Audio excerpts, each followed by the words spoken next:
to everyone. I want to announce there won't be as many members here at the outset because there's a vote going to go on. I'm going to miss the votes because I know many of you have come from far away, and I want to thank all the witnesses. I want to thank my staff, Elise from my staff, who have done a great job, and my other staff members here.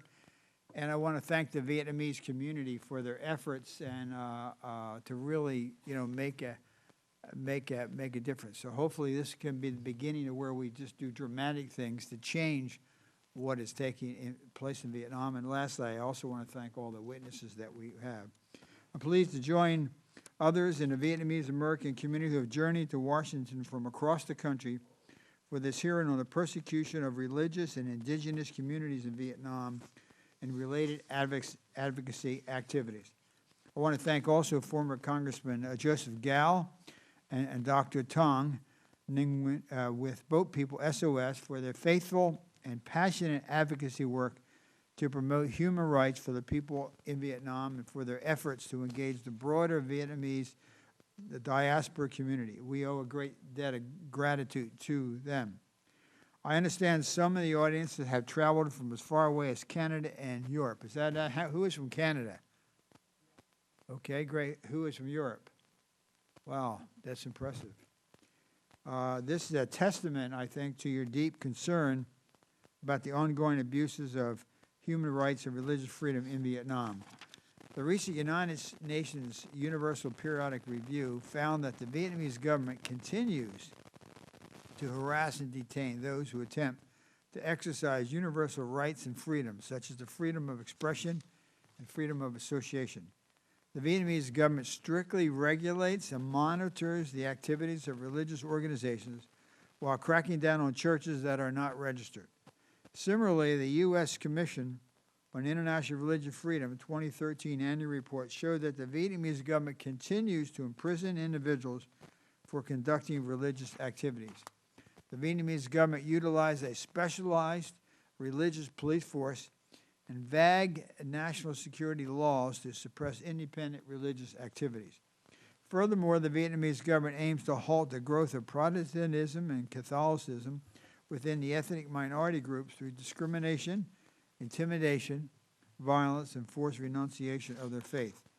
The U.S. Department of State, against the repeated recommendations of the U.S. Commission on International Religious Freedom and Congress, removed Vietnam from the list of countries of particular concern in 2006. Given the systematic, ongoing, egregious violations of human rights and religious freedom in Vietnam, as we will undoubtedly hear today, the Department's decision, and let me make it clear, both in the previous administration and this administration, to remove Vietnam's designation is a mistake. In fact, the Obama administration issued CPC designations only once during the first term, and the critical post of ambassador at large remains unfulfilled. Maybe Mr. Schmidt would like to take that job. Today, I'm pleased that we will hear from USURF about the true state of religious freedom in Vietnam. In addition to USURF, I'd like to thank our other witnesses for joining us today, 2 in person and 2 from afar. Their testimony will greatly inform this hearing. For the first time, a commission hearing will include witnesses testifying directly from Vietnam. I'd like to thank these individuals for their great courage and willingness to provide firsthand accounts of the current situation in Vietnam. We understand that one of the witnesses, her house has been now surrounded as we now speak here by the police. While I'm looking forward to hearing these bold voices, I would also like to ask everyone to be patient should any technical difficulty or any other problems arise during their testimonies. I also think it's important to note that I intend to send a letter to Ambassador Scheer in Vietnam, urging him to meet with these 2 courageous individuals, hear their stories, and closely monitor their situation in the days and weeks following the hearing, thereby making it clear to the government of Vietnam that the safety and well-being of these religious leaders is of paramount concern to the Congress and to the United States government. As today's hearings unfold, it is my hope that tangible recommendations will emerge for ways in which the U.S. government can better advocate for and champion religious freedom and related human rights in Vietnam. There are obvious steps that can be taken. Filling the post of ambassador at large for international religious freedom and redesignating Vietnam as a CPC country. And I think there are some names circulating. One name that I've heard, I will not say it because sometimes that's not a good thing to do, but is an outstanding appointment. But we hope that what I've heard takes place. But there is much more that can be done and must be done. Religious freedom, America's first freedom, in fact, is we should make religious freedom, not just in Vietnam, but in China, in Syria, in Iraq, in Afghanistan, in Egypt. It should be the human rights issue of our times. It should be no candidate running for office, whether as Republican or Democrat, ought to be able to go anywhere without being quizzed and asked. No congressman, R or D. R stands for Republican, D for Democrat. Ought to be able to go anywhere in the 2014 elections and certainly by the 2016 elections without saying what their position is. How are they going to deal with these issues? How are they going to deal with anti-Semitism? How are they going to deal with the issue with regard to Vietnam? What are they going to do with regard to China? What are they going to do? Every person running for office. And so it is my hope that we can literally make this issue the human rights issue of our time, religious freedom. America's first freedom must be a cornerstone of U.S. foreign policy and not relegated to the back burner as been done sometimes in previous administrations. Our first witness is Mr. Eric Schwartz, Dean of the Humphrey School of Public Affairs at the University of Minnesota. He's had a distinguished career prior to joining the Humphrey School. He spent 25 years in senior positions at the State Department, the National Security Council, the United Nations, and the U.S. Congress, and in the NGO community. From 2009 to 2011, he was U.S. Assistant Secretary of State for Population, Refugees, and Migration. From 1986 to 1989, he served as Washington Director of the Asia Division of Human Rights Watch. He is a member of the Board of Directors of the Hebrew Immigrant Aid Society and the Jewish Community Relations Council of Minnesota and the Dakotas. The second, we can wait. I'll introduce the second, but why don't we just go with that? Sir, thank you for coming, Mr. Schwartz. We are very, very grateful for you to come in. There we go. Thank you very much, Mr. Chairman, for holding this hearing today and for inviting me to testify on behalf of the U.S. Commission on International Religious Freedom. I'll speak for 5 or 6 minutes, but I ask that my written statement be submitted for the record. It is a pleasure for me to be here today. As I indicated in my written testimony, I've worked on human rights and humanitarian issues for some 30 years in the human rights community, at the National Security Council, in the White House, at the State Department, at the United Nations. But my first major writing project as a human rights advocate back in the mid-1980s, well before probably most of your staff were born, was on human rights in Vietnam. And I've dealt with humanitarian issues, refugee issues, and human rights issues in Vietnam at many points in my own career, especially while on Capitol Hill and at the White House. I also want to recognize the witnesses appearing after me, especially Father Phan Vang Loi and Ms. Nguyen Bat Phang, who are testifying from Vietnam. Their accounts will no doubt underscore the imperative of religious freedom and other rights. The rights of people to think as they please, believe or not believe as their conscience so dictates, and live out their lives and beliefs openly, peacefully, and without fear. The U.S. Commission on International Religious Freedom previously has testified on Vietnam, each time hoping to report that there has been overall progress. I regret that I can't report such progress today, given continued limitations in Vietnam on religious freedom, on privacy rights, on freedom of assembly, association, and freedom of movement. The government of Vietnam controls each religious community through law and administrative oversight. severely restricts independent practice of religion, represses individuals and groups it views as challenging its authority, and imprisons dozens for religious activity or advocacy on behalf of religious freedom. These and other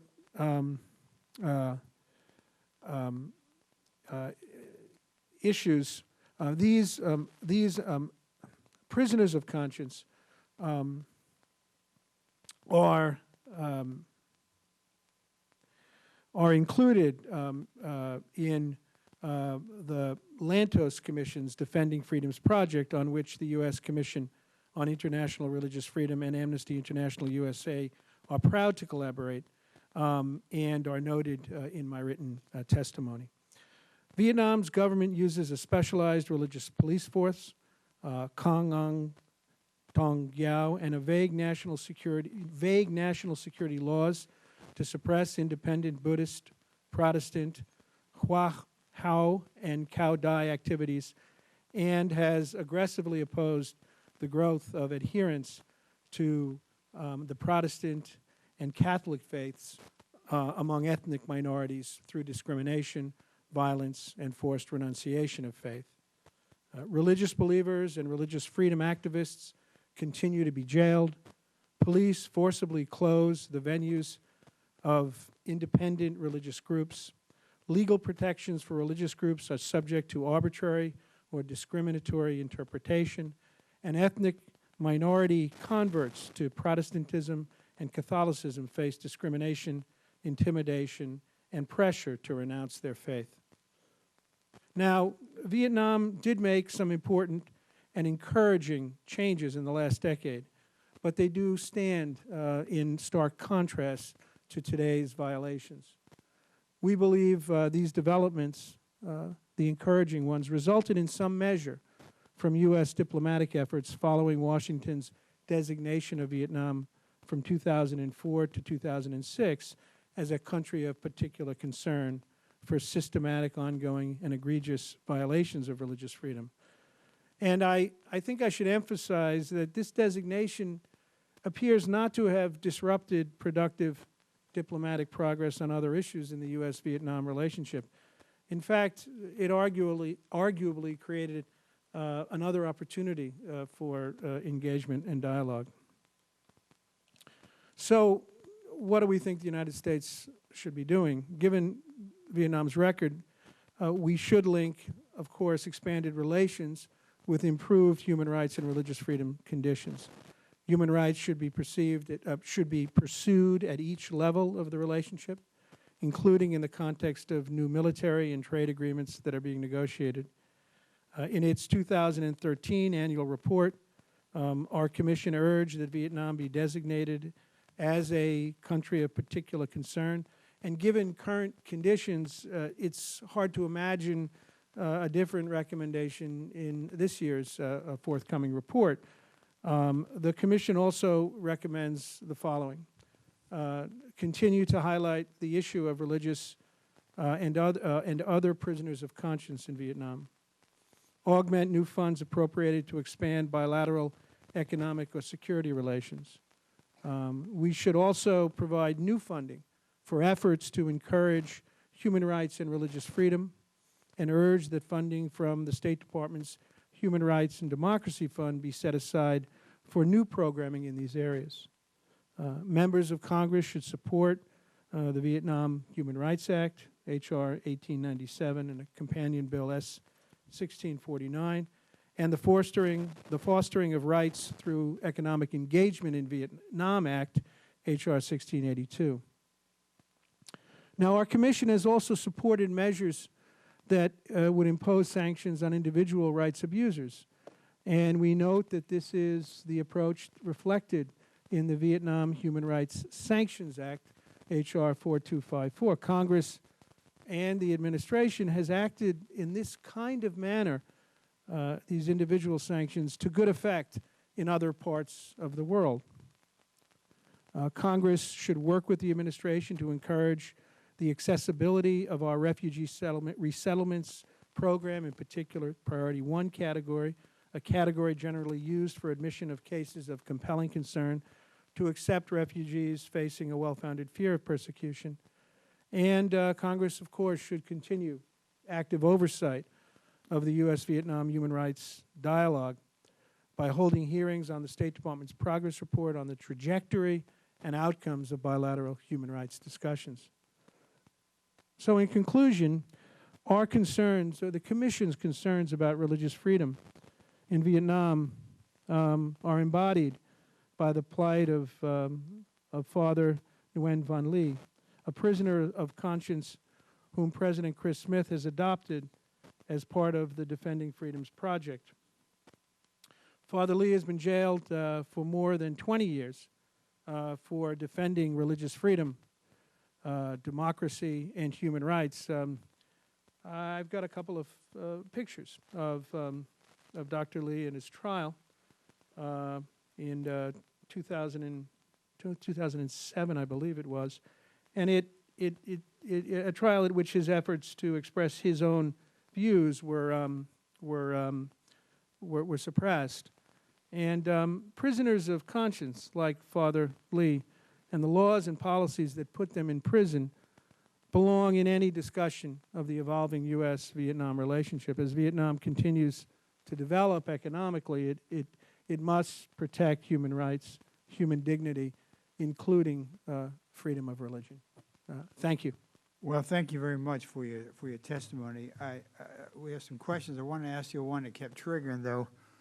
When you were speaking, Chris Smith has passed the Vietnam Human Rights Act, I think, twice. It stopped in the Senate. I mean, and believe me, when I make any criticism today, I am going to be as equally critical of the Bush administration as the previous or upcoming current administrations. But it's been blocked. Actually, it was blocked by Senator Kerry and blocked by Senator McCain, both good people. I mean, I don't have any right to question their integrity. They're both good people. I know one very well, the other one I respect, and I respect them both. If that bill were to pass the Senate and be signed by the President, Father Lee would be out. He would be out. And the CPC, if they designated them CPC, they would panic. I mean, the way, what we need, and that's what I'm going to ask you because of your background and experience, we need a Scoop Jackson, Ronald Reagan approach on something like this to Vietnam. What do you think it will take to sort of get the Bush administration, because they were not excited about this either. You can remember the one picture of Bush who had his picture taken by the Ho Chi Minh statue. If you saw that, you may not remember that. It was in the paper. Or this administration, the current ambassador, I think has been a failure. Maybe a close friend of yours, you may not want to comment on his successes or failures, but I would say I think he's been a disaster. What does it really take? Tell this community what it would really take, because if CPC and Chris's bill passed, the Vietnamese government would get the message fast. If you recall, do you remember Ambassador Shifter? Sure. Ambassador Shifter could, I mean, what they did in the 80s and 90s broke open. I mean, Sharansky would tell you his life got better. And so when people in the West and advocated, what would, if you, not so much to me, but to the Vietnamese community here that's listening, what should they do to make this for them and for us, you know, one of the major human rights issues for our time? Well, I'm glad you asked me an easy question. Obviously, that's not an easy question. But let me answer your question in three parts. First, I started my career. I cut my professional teeth in the human rights community, and the fact of the matter is that the work of advocates is critically important. It's important outside of government, and it's important within government. And efforts to publicly demonstrate the gravity of abuses are critical. The shaming process is absolutely essential for progress on human rights generally and religious freedom in particular. And even if it wasn't essential, and it is, even if it weren't, but it is, in terms of encouraging progress, because no government wants to be perceived as a violator of human rights. And most governments in the world today understand that they must give lip service and more to respecting the rights of their people. That was the experience, I think, the positive experience in the dialogue between the United States and Vietnam between 2004 and 2006. So shaming is very important. But even if it weren't, publicly advocating for human rights is critically important because it keeps faith with thousands, hundreds of thousands, even millions of people who hear that advocacy, and it gives them cause for hope. So in terms of what can people do is you need to continue to play that role and hold hearings like this. So now to your specific question on the legislation. First, I have no doubt that this administration and the prior administration both had a couple of imperatives in the relationship with Vietnam. Number one is the importance of sustaining engagement, influence, and building a positive dialogue and cooperative relations with a country of 90 million people in Southeast Asia, with an economy that is growing with great rapidity, and in which we have a long and quite complicated history. And I celebrate all of those objectives. At the same time, I think both administrations have taken the human rights dialogue with a great degree of seriousness. So why does the commission take the position? Why have we taken the position in contrast to the administration that a CPC designation is appropriate? Because this designation is part of a truth-telling process. It's part of a process in which we are obliged under the law to make a determination and to be involved in a factual description of the situation. The CPC designation, as does the Smith legislation, gives any administration an enormous amount of flexibility to determine what to do with those designations. But it seems to me that fundamental to the integrity of our human rights policy is our capacity and our willingness to call it as we see it, right? That's the first step, and I think that kind of action has a very important impact. Then, in terms of what kind of diplomatic measures we're going to take pursuant to a CPC designation, pursuant to enactment of legislation like that, that's a different question, and often a complicated one. But in my view, to its credit, the Smith legislation takes into account those diplomatic factors and gives the administration a great deal of flexibility. So I think the reason the Commission has expressed support for both the CPC designation and legislation like this is because it's a fundamental part of this truth-telling exercise, and frankly, it's also a fundamental part of who we are. Well, I agree. I guess the question I have is how do we, who's the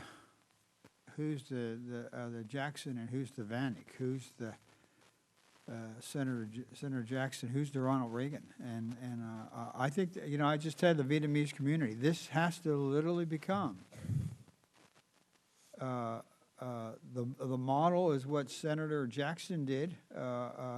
And if you recall, I don't know when you came to town, when Secretary Schultz used to go over to Russia, he would meet with the refuseniks. He would meet with their families in the embassy. That's not going to happen now, but he would meet with their families in the embassy, or he would even go up to 5 floors, and go in and have a cup of tea with them, to be with them, And I think the failure is, and I tell you, if anything comes out, the Vietnamese community literally should learn from the Jewish community in the 70s and the 80s. I mean, you need people like Scoop Jackson, who is a Democrat, because this is not a political R or D, and you need people like Reagan, and I think so. That is really what you're going to have to do. And I believe, I appreciate what the commission, has said and what the commission has done. But I think when I see Chris Smith, who probably has 3 Vietnamese in his district, who worked so hard to get this passed, and then I see a Republican senator and a Democratic senator blocking it. Well, if I can say one other thing, the other advantage of having an assertive policy on human rights and a willingness to raise these issues publicly, consistently, forthrightly, in ways that often create a fair amount of discomfort. The advantage of doing that, on a repeated basis, in addition to moving the ball forward, in addition to keeping faith with those who are suffering, it also communicates to other governments that this is going to be a regular part of our interactions, of our diplomatic relations, of our public diplomacy. So when you actually do it, the prospect of doing it becomes less daunting, because other governments, in terms of the potential risk in bilateral relations, because other governments understand that this is something we are going to do, time and again, in a consistent, on a consistent basis, as a regular part of our diplomatic interactions. That becomes the norm, and it's an important norm. And I think advocates within government and advocates outside of government have to continue to push on that, as the Commission on International Religious Freedom does and is doing. Yeah, I think you're right. Sharansky has told me that his life got better when people advocated for him when he was in the Gulag. And I'm not going to ask, but is the Washington Post here? Is the New York Times here? Is the Chicago Trib here? Is the LA Times here? And I think literally this has to become, these issues have to become, the human rights issues anyway, one other question I want to ask you. What do you think members of Congress can do? Well, I think there are a number of actions. First, as I said in my testimony, it's hard to imagine that the Commission on International Religious Freedom would not make a recommendation on behalf of a designation of Vietnam as a country of particular concern. And I think that congressional support, for that, advocacy for that, to me, seems to make a lot of sense. And that's one thing members of Congress can do. You can also support the Vietnam Human Rights Act and the Fostering Rights Through Economic Engagement in Vietnam Act. Both of those measures, I emphasize, don't dictate exactly what the administration, what the president needs to do diplomatically, but they do send a very, very strong message. So I would argue that legislation doesn't tie the administration's hand, but creates opportunities for progress on human rights. I've mentioned the Human Rights Sanctions Act as well, which the Commission in the past has supported, that kind of individual targeted sanctions measure, and it's been used by the Congress and the administration to great effect in other parts of the world. So those are 3 pieces of legislation. I think the Congress should continue to exercise its to work with the administration to encourage a readiness to use authority to accept refugees facing a well-founded fear of persecution in this but in this Priority 1 category, which is a category in our refugee law that is used in large measure for cases of compelling protection concern, both for those who have escaped to other countries in the region and others who might still be in Vietnam. That we should continue active oversight of the U.S.-Vietnam human rights dialogue by holding hearings on progress and outcomes on the bilateral discussions on human rights. This requirement was in PL 107228, the Foreign Relations Authorization Act of 2003, and the next dialogue is scheduled to take place in the late spring or early summer.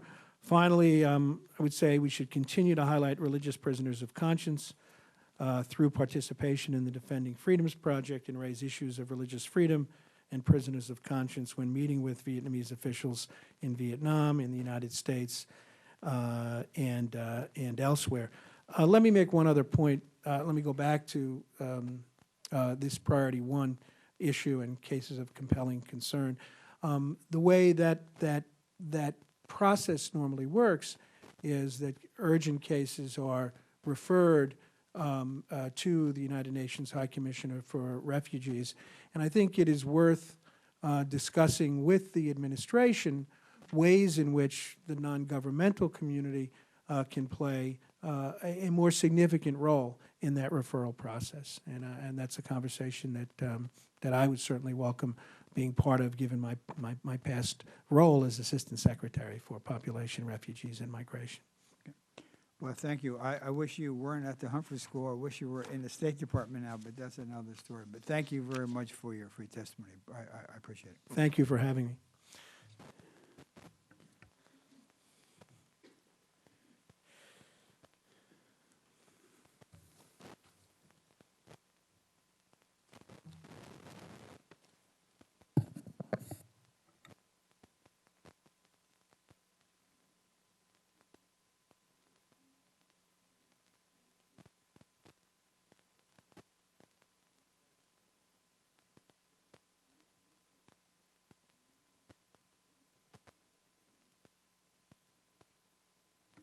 This group is composed of Catholic priests who speak out for social justice. He was a prisoner of conscience, serving 7 years in prison, and currently is the chief editor of the electronic journal titled Freedom of Speech. Recently, he co-founded the Association of Vietnamese Former Prisoners of Conscience.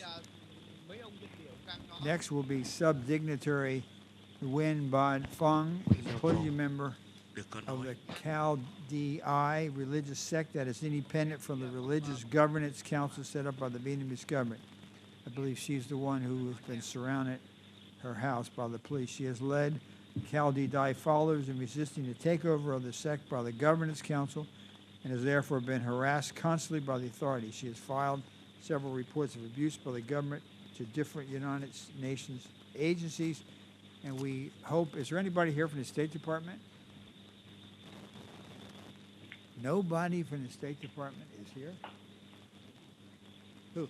Would you, when you go back, call the ambassador and tell her that one of the witnesses who we were going to have, her house was surrounded, and if he could go visit her or bring her in so that he sends a message to the Vietnamese government that we care, but that our government cares, and if he could also talk to the father to make sure that he's protected? Okay, thank you very much. Next will be Attorney Uni Hung, in charge of advocacy at National Hmong Development based in Washington, D.C. She tracks the situation among Christians in Vietnam and those seeking asylum in Thailand. She has spoken out against the Vietnam's persecution among Christians. Attorney Hong was previously an asylum lawyer with Legal Aid Foundation of Los Angeles. We welcome you. Last, Mr. Rong Nay, Executive Director of the Montagnard Human Rights Organization based in North Carolina. In 1976, he made a daring escape. I read about it. They should make a movie about it. From one of Vietnam's re-education camps, and stayed in hiding in the jungle for over 11 years. 11 years before reaching Cambodia. He has been a leader among the Montagnard community in the U.S. and a consistent advocate for human rights and religious freedom in this community. First, we'll go. Can we get the father?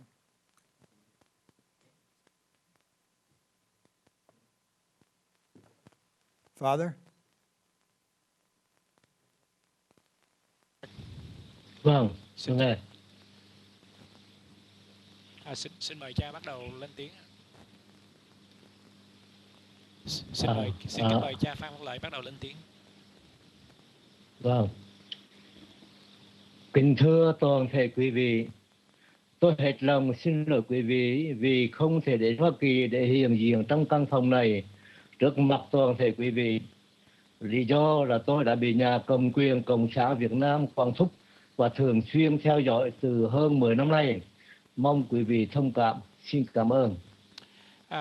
Distinguished members, ladies and gentlemen, first I would like to apologize for not being present in person because the government has been placed me under surveillance and restricted my movement, especially in the past 10 years. So first, accept my apology for not being present with you today. Mời cha. Kính thưa toàn thể quý vị, nhân việc Ủy ban Nhân quyền Tom Lantos tổ chức buổi điều trần về vai trò của các tổ chức tôn giáo trong xây dựng xã hội dân sự ở Việt Nam, chúng tôi xin có bài điều trần nhỏ như sau. On occasion that Tom Lantos Human Rights Committee organized this hearing on the role of religious organization in building the civil society in Vietnam, I would like to offer a brief testimony as follows. Số 1. Những thuận lợi của các tổ chức công giáo trong vai trò xây dựng xã hội dân sự. First, Giáo hội Công giáo về cơ cấu giáo phận, giáo xứ, dòng tu và các tổ chức bên trong từng cơ cấu là những xã hội dân sự với nhiều thuận lợi trong vai trò xây dựng xã hội quốc gia. Tại miền Nam Việt Nam trước năm 1975 là có những tổ chức giáo dục như Hướng đạo Công giáo, Thanh Sinh Công, Thanh Lao Công, từ thiện như Caritas, Miserio, xã hội như phong trào công lý hòa bình, phong trào chống tham nhũng, Ủy ban cải thiện chế độ lao tù, v.v. First, the favorable factors of Catholic organization in building civil society. The Catholic Church, with its existing structure in the form of dioceses, parishes, religious committee, and different committees, can play favorable roles and beneficial role in building society and country. Before 1975, in the south of Vietnam, there existed many organizations such as Catholic Scouts, Catholic Student and Youth Movement, Catholic Youth Workers, charity organizations such as Caritas, social organizations such as Movement on Justice and Peace, Movement Against Corruption, Committee on Improving Prison Conditions. Số 2. Những hạn chế và khó khăn mà những tổ chức này đang phải đối đầu trong sinh hoạt tôn giáo và thực thi sứ mạng phục vụ nhân quyền xã hội. Sau năm 1975, khi Cộng sản lên nắm chính quyền và xây dựng chế độ vô thần độc tài toàn trị, thì những tổ chức nói trên phải ngưng hoạt động. Chỉ còn lại cơ cấu điều hành ở các giáo phận, giáo xứ và dòng tu thôi, nhưng họ luôn luôn bị theo dõi và lũng đoạn. Nhiều giáo mục, linh mục, tu sĩ và giáo dân đi tù. Hiện nay thì vài tổ chức dân sự đang cố gắng phục hồi và sinh hoạt âm thầm như Hướng đạo là Công giáo, cơ quan bảo an Caritas, Ủy ban Công lý Hòa bình. Một số chức sắc đứng ra thành lập nhóm linh mục Nguyễn Kim Điền nhằm đấu tranh cho tự do tôn giáo và dân chủ nhân quyền từ năm 2001. Một số vị khác tham gia Hội đồng Liên Tôn.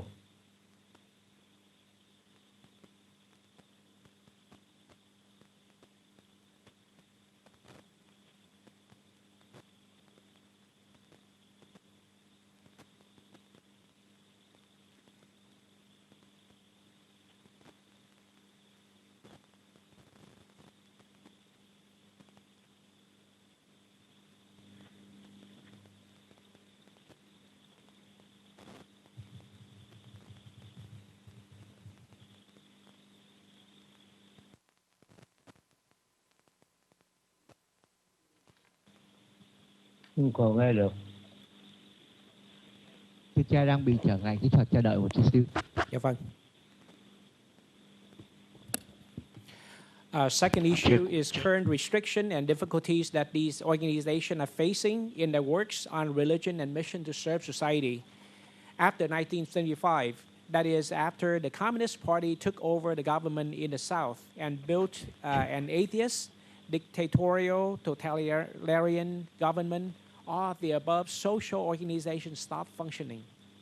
There remain only operational structure internal to dioceses, parishes, religious orders, but they have always been spied on and interfered with in their functions. Many bishops, priests, religious, and lay people were imprisoned. At the present time, a few social organizations try to recover and work quietly. For example, Catholic Scouts, Caritas Charity Committee on Justice and Peace. A number of Catholic religious leaders organized a group called Nguyễn Kim Điền Priest Group to combat for religious freedom, democracy, and human rights since 2001, and some participates in the Vietnam Interfaith Council. Mời cha. He cannot hear you if you are over there. So now everything is working back to normal. So you come back here, please, Father. Con mời cha tiếp tục nha. Tiếp tục rồi, vâng. Các tổ chức dân sự đó hoạt động về mặt lý thuyết lẫn thực hành. Về mặt lý thuyết, Hội đồng Giám mục Việt Nam từng có thư góp ý với nhà nước, kiến nghị gửi Thủ tướng và Ban Tôn giáo, thư ngỏ gửi cho các cơ quan lập pháp Việt Nam quan điểm về một số vấn đề trong hiện tình xã hội, và mới nhất là thư nhận định và góp ý sửa đổi là hiến pháp. Ủy ban Công lý Hòa bình thì tổ chức các khóa học cho giáo dân về học thuyết xã hội công giáo, nghiên cứu nhiều vấn đề chính trị, kinh tế, xã hội và nhân quyền tại Việt Nam, lên tiếng thỉnh thoảng về vài vụ việc bất công trong xã hội. These civil society organizations are active in both theory and in practice. In theory, the Conference of Catholic Bishops of Vietnam send recommendation letters to the government, petitions to the Prime Minister and Central Committee on Religious Affairs, open letters to legislative offices, viewpoints on certain social issues, and most recently, viewpoints about the state of Vietnam's society and recommended amendments to the Vietnamese Constitution.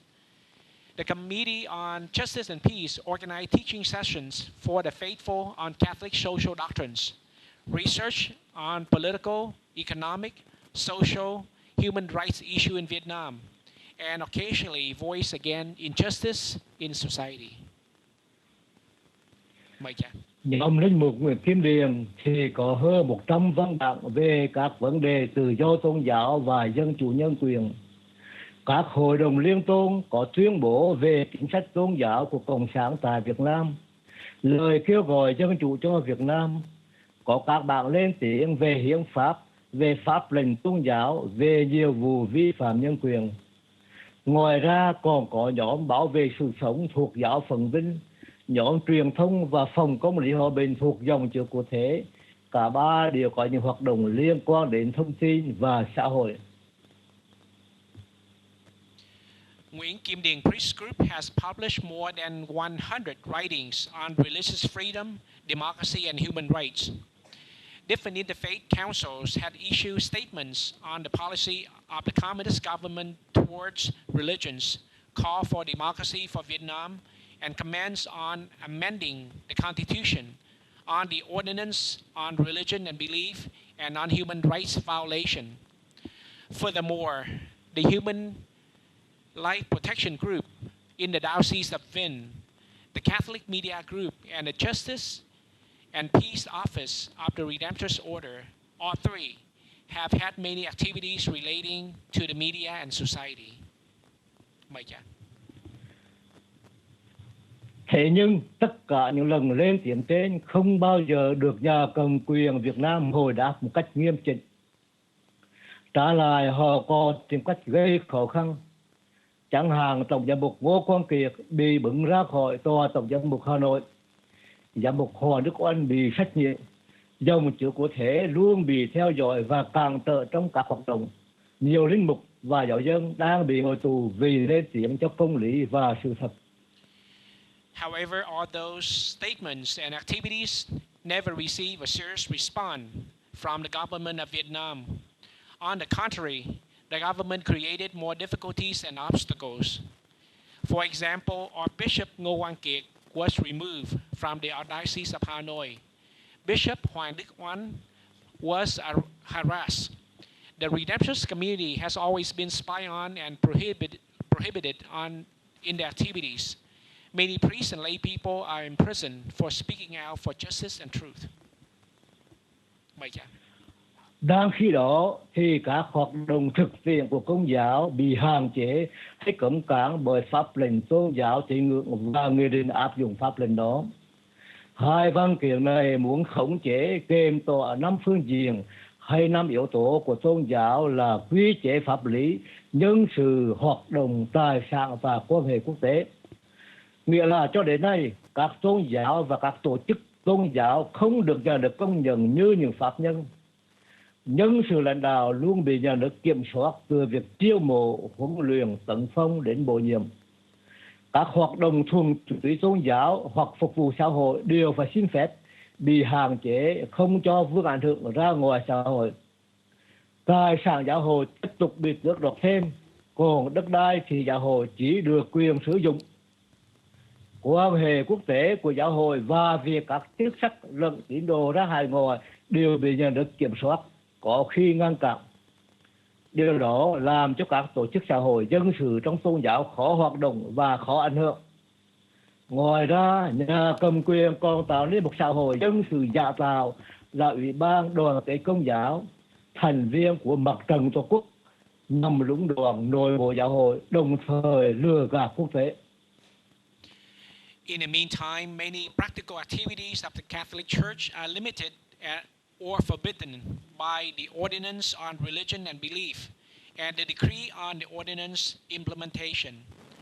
These two documents aim to prohibit and limit 5 aspects or elements of religious activities, namely legal status, personnel, activities, properties, and international relationship. That means up to this point, religion and religious organization are not recognized as legal entities. Leadership personnel has always been controlled by the government from recruitment activities, formation, ordination, and assignment. All purely religious activities and social services must have the permission of the government or restricted and prohibited from extending their influence to the outside society. Properties of the Catholic Church have been increasingly confiscated. Land can only be used but not owned by the Church. International relationship of the Church and the travel abroad of the Church members and clergy members are strictly controlled by the government, sometimes prohibited.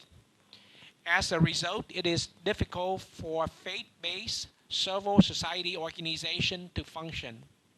Additionally, the government created a fake civil society organization, namely the Committee for Solidarity of Vietnamese Catholics, a member of the Fatherland Front, to manipulate the internal affairs of the Catholic Church and deceive the outside world. Xin mời cha. Đối với các tôn giáo khác thì nhà cầm quyền tạo ra những giáo hội quốc doanh bên cạnh các giáo hội chính truyền. Các giáo hội quốc doanh này do nhà nước điều khiển nhằm mục đích lũng đoạn, chia rẽ các giáo hội chính truyền. Các giáo hội quốc doanh ấy cũng tham gia Mặt trận Tổ quốc là cơ quan ngoại vi của Đảng Cộng sản, bao gồm trong đó các tổ chức xã hội dân sự giả tạo. With regard to other religions, the government has created the state-controlled churches side by side, the Orthodox and traditional churches. These state-controlled churches are directed by the government with the purpose of manipulating and dividing the traditional churches. These state-controlled churches also participate in the Fatherland Front, serving as peripheral entities of the Communist Party. The Fatherland Front consists of synthetic civil society organizations. Xin mời cha. Số 3. Số 3, những dự định sẽ thực hiện trong 12 tháng tới để thay đổi tình trạng này. Trước hết, các chức sắc tôn giáo, trong đó có các linh mục, quy tụ trong Hội đồng Liên tôn ngày 1 tháng 5 2013 đã mạnh mẽ đòi Quốc hội phải chấp thuận một hiến pháp đề cao các dân quyền và nhân quyền. Đến ngày 4 tháng 10 năm 2013, chúng tôi đã mạnh mẽ phản bác pháp lệnh tôn giáo và nghị định áp dụng pháp lệnh đó. Mới đây, ngày 17 tháng 2 năm 2014, chúng tôi đã ra bản lên tiếng về quyền con người và về các tù nhân lương tâm tại Việt Nam. Chúng tôi rồi đây sẽ soạn thảo cương lĩnh của Hội đồng Liên tôn để có thể chính danh và giảng chỉ hoạt động. Nhiều chức sắc tôn giáo từng bị lao tù trong chế độ Cộng sản, trong đó có bản thân chúng tôi cũng vừa liên kết với nhau thành một tổ chức dân sự mang tên là Hội Cựu Tù Nhân Lương Tâm nhằm góp phần phá vỡ ách độc tài của chế độ. The third point is on the intentions for implementation over 12 months to change the current conditions.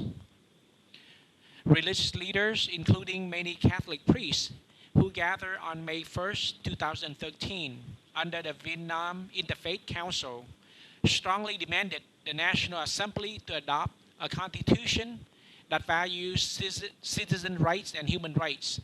On October the 4th, 2013, we strongly refuted the Ordinance on Religion and Belief and related decree on its implementation. Recently, on February the 17th, 2014, we issued a statement on human rights and prisoners of conscience in Vietnam. We will soon prepare the bylaws for the Vietnam Interfaith Council so that we can rightly and boldly function.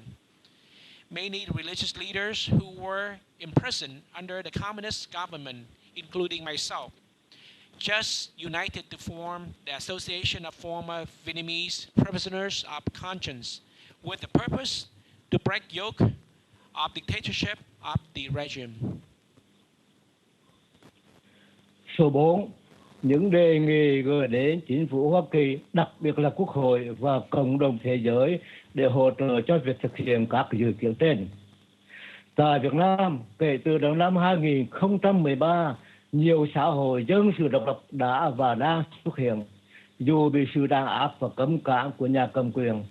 Tất cả đều là nỗ lực của các công dân tự do nhằm giành lại sự độc lập trong sinh hoạt xã hội, trong tổ chức hội nhóm, trong hành động phục vụ và cả trong nhận định về chính trị.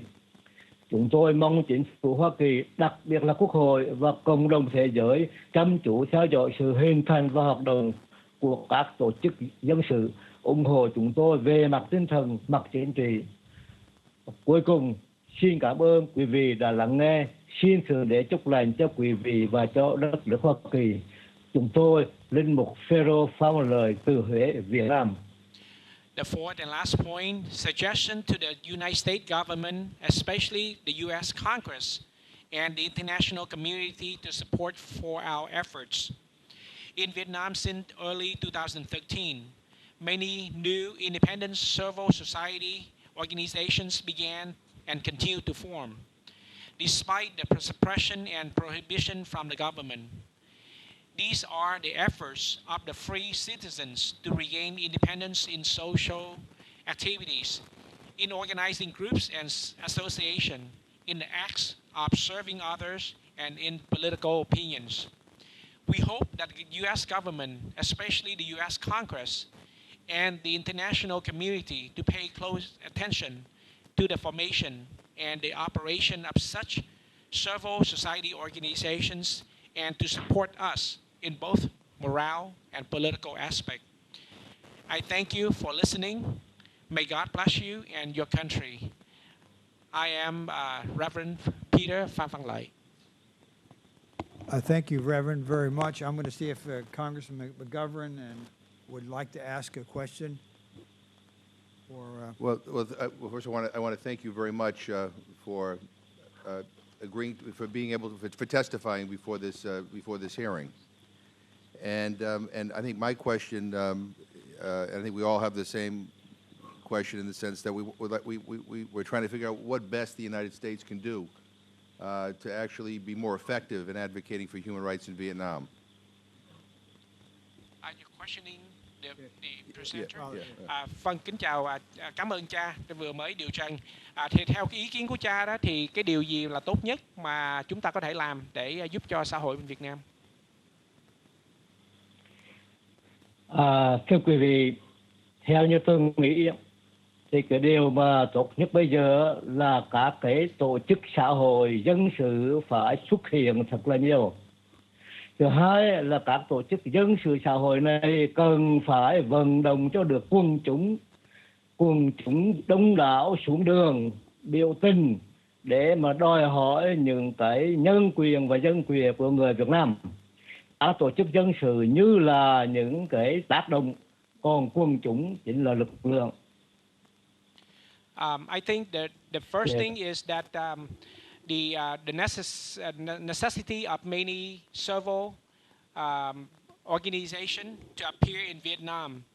The second point is that those several society organizations need to be able to involve the publics to be more involved. So it is like an ingredient to push the thing along. Chris? I am very sorry I'm late, but I just want to welcome Father Loy. Just note for the record that I had met with Father Loy when he was under house arrest. I was not only impressed, I was in awe of his courage, his sense of kindness even towards those who repress. And I'll never forget when we walked out of his the family home, we got so far and he says, that's as far as I can go, and we were met with some plainclothes thugs, police, who, if he went any further, would have inflicted pain and probably would have beat him. Father Lloyd, great to see you again, and God bless you, and I hope that we act in a way that a democracy ought to towards Hanoi. As I think you know, and people in this audience know, the Vietnam Human Rights Act has passed 4 separate times in the U.S. House of Representatives, only to get non-action over on the Senate side. We have a letter, it's a bipartisan letter, asking Harry Reid to bring the bill up or down in terms of a vote, but up or down on the Vietnam Human Rights Act. And again, thank you for your extraordinary leadership. Sư cha, ông dân biểu Chris Smith vừa mới vào phòng và ông đã tới phòng trễ, nhưng mà ông rất là xúc động cũng như ông rất impressed về cái việc điều trần của cha. Và ông như cha biết là vừa rồi thì cái đạo luật đã thông qua Hạ viện rồi, chỉ có 9 người là không có bỏ phiếu. Tuy nhiên hy vọng là cái tình trạng nhân quyền ở Việt Nam sẽ được cải tiến. Mr. Lantos? Thank you, Mr. Chair, Mr. Co-Chair.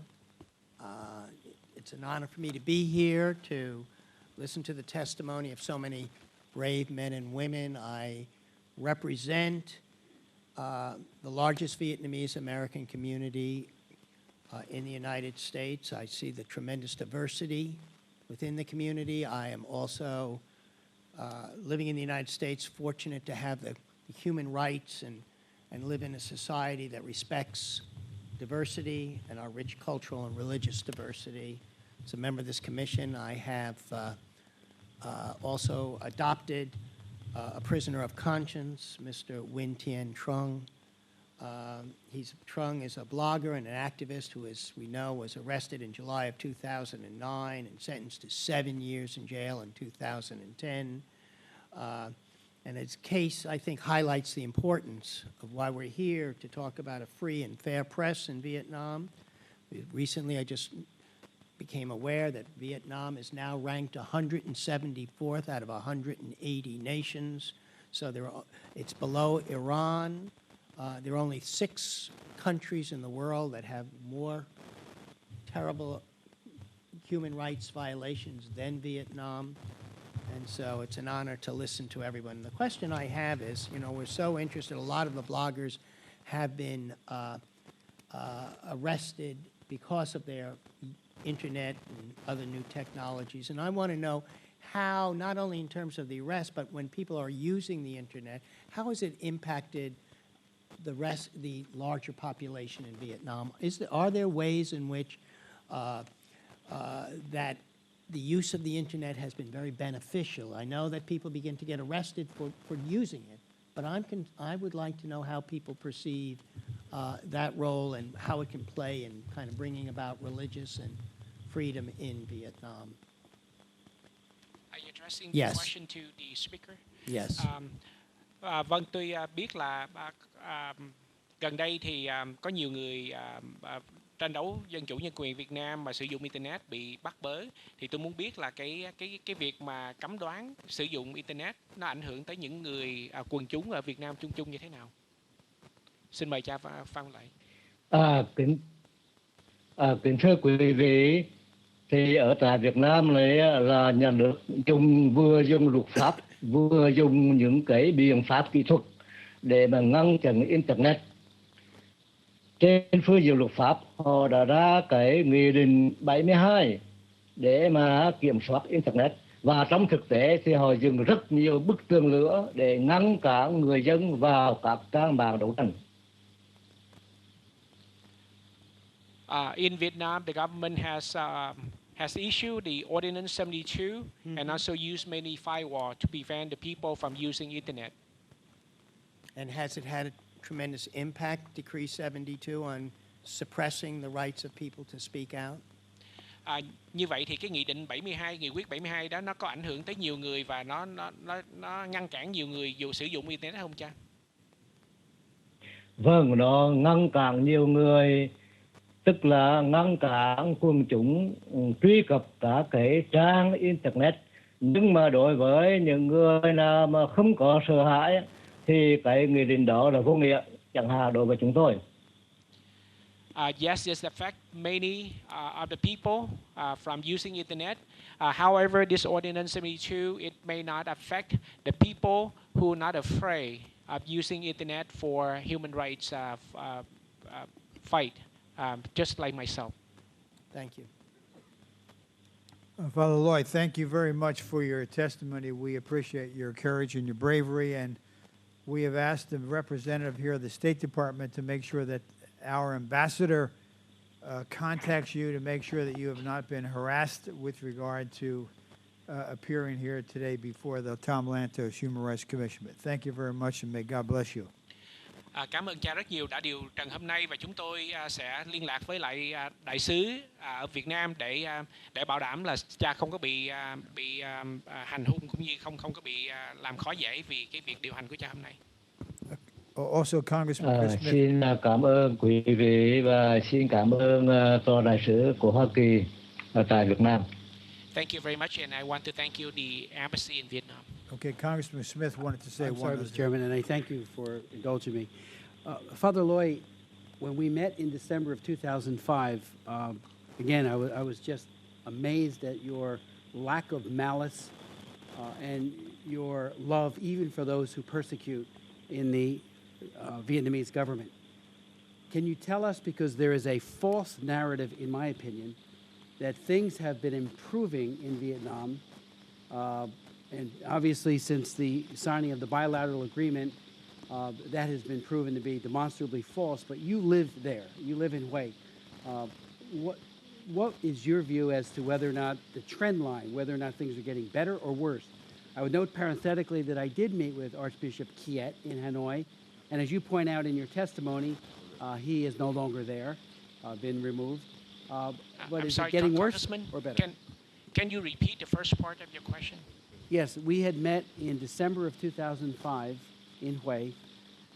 Has it gotten better or worse in terms of religious freedom since we were last together?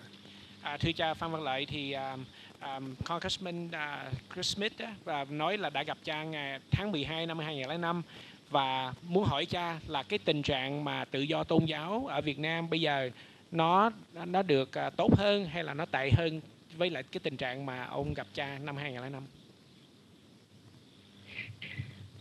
Trước hết thì cho tôi xin được là kính chào dân biểu Chris Smith mà tôi đã hân hạnh gặp tại Việt Nam. Về cái tình trạng tôn giáo tại Việt Nam thì bây giờ nó càng lúc nó càng tồi tệ hơn. Các tôn giáo là tiếp tục bị đàn áp. Mới đây là đã có cái sự đàn áp rất mạnh liệt đối với tín đồ Phật giáo Hòa Hảo trong cái ngày lễ là Đức Huỳnh giáo chủ của họ bị Việt Minh sát hại. Xin chào chị các bạn. First of all, thank you, and I'm very glad that we agreed again. My answer is that the condition of religious in Vietnam is always getting worse, and that the religion in Vietnam has been more persecuted. For example, just recently, the Hòa Hảo Buddhists was persecuted on on the day that they celebrate the memorial of their leader, Huỳnh giáo chủ. Và mới đây thì ông Nguyễn Sinh Hùng đấy, cách đây một tuần, Nguyễn Sinh Hùng, Chủ tịch Quốc hội Việt Nam đã qua gặp Đức Giáo Hoàng và xin Đức Giáo Hoàng nói với là người giáo dân Việt Nam đừng có chống nhà nước. Nghĩa là ông ta sợ rằng là cái tình trạng là rất nhiều các tôn giáo đang đứng lên để mà phản đối là chế độ cũng như là bị đàn áp một cách khốc liệt. And just recently, Mr. Nguyễn Sinh Hùng, the president of the Congress in Vietnam, went to Rome to ask the Pope to pledge to the people not to rise up against the government because there has been more persecution in Vietnam. Cảm ơn cha. Thank you very much. Cảm ơn. And before I go to our next witness, let me apologize to everyone here for some of us being late, but there was a series of votes that disrupted this hearing, and I want to particularly apologize to Eric Schwartz, who's the Commissioner of the U.S. Commission on International Religious Freedom, who I've known in many capacities over the years, who is an outstanding advocate for human rights, and we very much appreciate you being here and all the work that you do. This hearing is important for all of us because the human rights situation in Vietnam has deteriorated since the last time the Commission met to discuss this in 2012. And so public discontent and critical commentary have grown, fueled by the lack of basic freedoms and growing corruption, and the Vietnamese government's increased efforts to silence critical voices with a heavy hand. And many peaceful activists have received long prison terms for exposing government corruption, protesting expropriation of lands, and calling for freedom and dignity for all of Vietnam, regardless of their ethnic origin or religious affiliation. And we saw several of these family members of these prisoners. We've talked to many of them, and that's one of the reasons why we're doing this hearing, because we want the government of Vietnam to know that we are taking note of this, that we are horrified by the human rights situation, and we are going to focus attention on it. So having said that, I now want to introduce our next witness, Subdignitary Nguyen Bat Phong, is a clergy member of the Cao Dai religious sect that is independent from the Religious Governance Council set up by the Vietnamese government. She has led Cao Dai followers in resisting the takeover of their sect by the Governance Council and has therefore been harassed constantly by authorities. She has filed several reports of abuse by the government to different United Nations agencies. And it is my understanding that her house is surrounded by police, but we have a video which we are going to show you now, and I would urge all the members of the Commission to pay attention to the screen.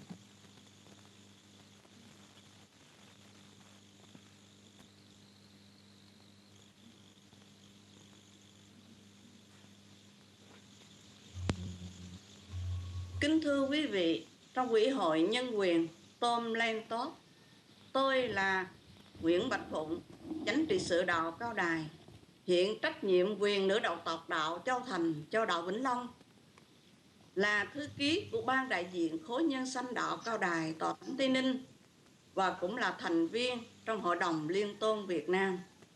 Xin lỗi quý vị, trong Ủy hội Nhân quyền Tom Lantos, tôi không thể đến để điều trần được vì việc đi lại của tôi đang bị chính quyền kiểm soát. Honorable members of Tom Lantos Human Rights Committee, I am Nguyễn Bạch Phụng, a Cao Đài subsidiary and acting female head of the Châu Thành Religious District, Vĩnh Long Religious Region. I am also the secretary of the representative committees of popular plot of the Cao Đài Tây Ninh Holy See, as well as a member of the Vietnamese Interfaith Council. I would like to apologize to members of the committees for not able to come to the hearing because my movement has been severely restricted by the Vietnamese government. Kính thưa quý vị, gia đình tôi theo đạo Cao Đài nên tôi theo đạo từ năm 23 tuổi. Trước tháng 4 1975, chúng tôi hành đạo tự do, không có sự can thiệp của chính phủ. Nhưng sau 1975, dưới nhà nước Cộng sản Việt Nam, chúng tôi không còn được tự do hành đạo nữa. Những chức sắc và tín đồ các tôn giáo khác cũng cùng chung cảnh ngộ.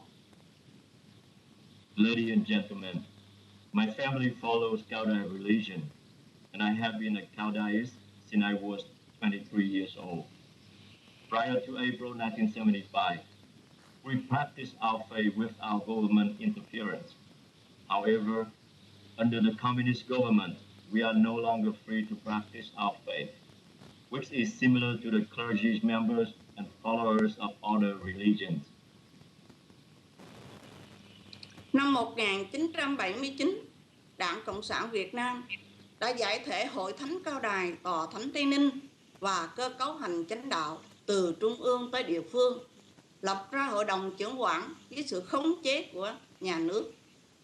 Cấm cơ bút thần linh học là nền tảng của tôn giáo chúng tôi, sửa đổi luật pháp chân truyền của đạo, thay đổi nghi lễ truyền thống, không cho in ấn kinh sách, photocopy, không cho chúng tôi hội họp, thượng tượng, không cho truyền đạo, vân vân.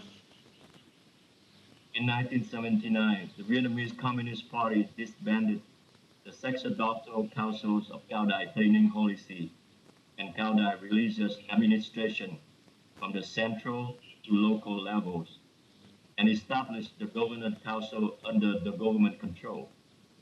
Spiritism, which is the foundation of our religion, is prohibited. They modify our canonical laws and traditional rituals, forbade our assembly for meetings and the installation of God's altar, and did not allow us to preach religious teachings, print religious books, or make photocopies of religious material, and so on. Nhà nước Cộng sản Việt Nam cô lập chúng tôi bằng cách cho chúng tôi là phần tử xấu để mọi người xa lánh. Họ đi hầu hết từng nhà để sách nhiễu, đe dọa tín đồ và buộc chúng tôi phải tùng theo hội đồng trưởng quản. Chúng tôi không nhìn nhận hội đồng trưởng quản do nhà nước thừa nhận này, nên họ dùng công an, côn đồ, đàn áp, đánh đập, tịch thu thánh thất và tài sản của đạo. The Vietnamese Communist government isolate us by labeling us as bad elements so that people stay away from us. Their agents go almost house to harass and threaten followers and force us to submit ourselves to the government council. We do not recognize the government-sanctioned Cao Đài Governance Council. Therefore, the government used police and thugs to oppress and beat us. They also confiscate our temple and our church property. Ví dụ như ngày 12 tháng 9 năm 2013, tại xã Bào Năng, huyện Dương Minh Châu, tỉnh Tây Ninh, cô Tạ Thị Thu Nga mời chức sắc, chức việc, tín đồ đến làm lễ thượng tượng thờ Đức Thượng Đế tại nhà, mà không xin phép nhóm cao đài của họ.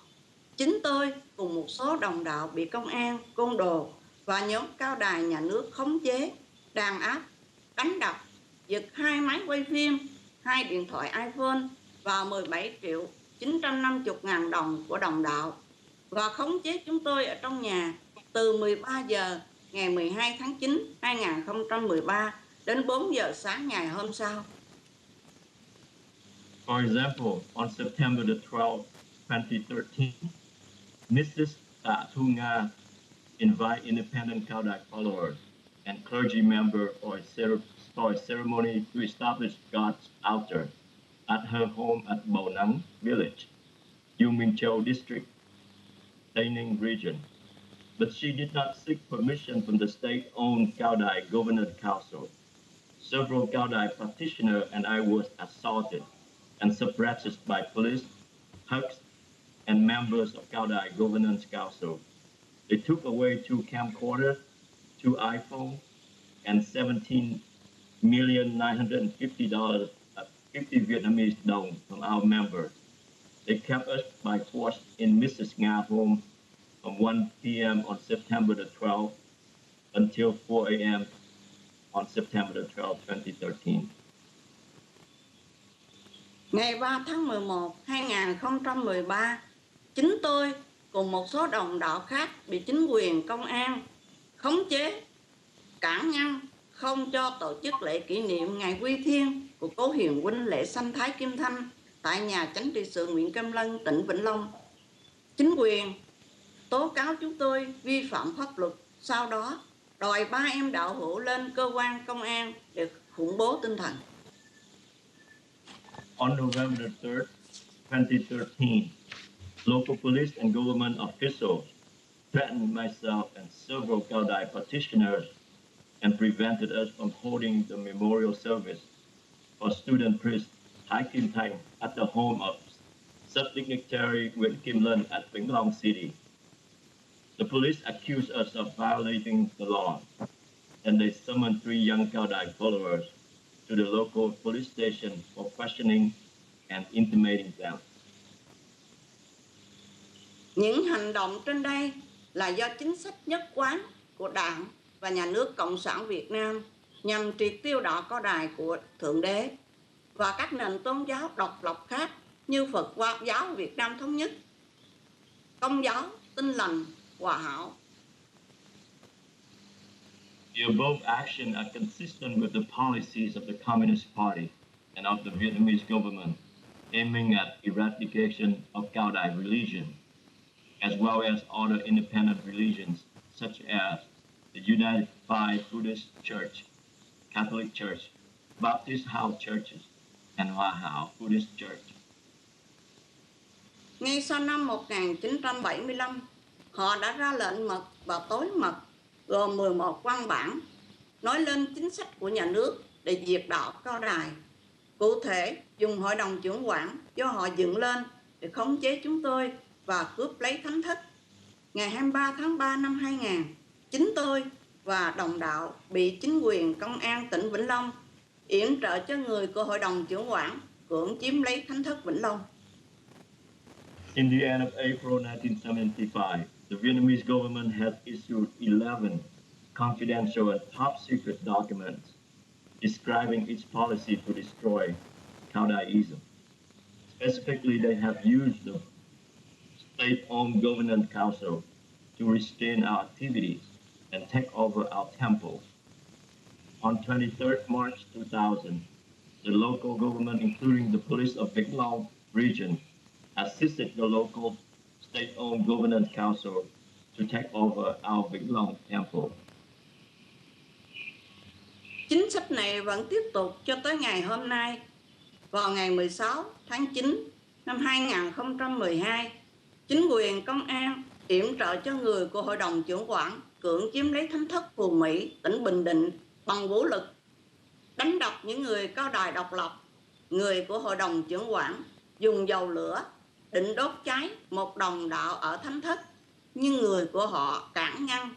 Chánh trị sự Nguyễn Nhân bị đánh gãy sống mũi, phải nằm viện, và một số người đạo Cao Đài khác bị thương.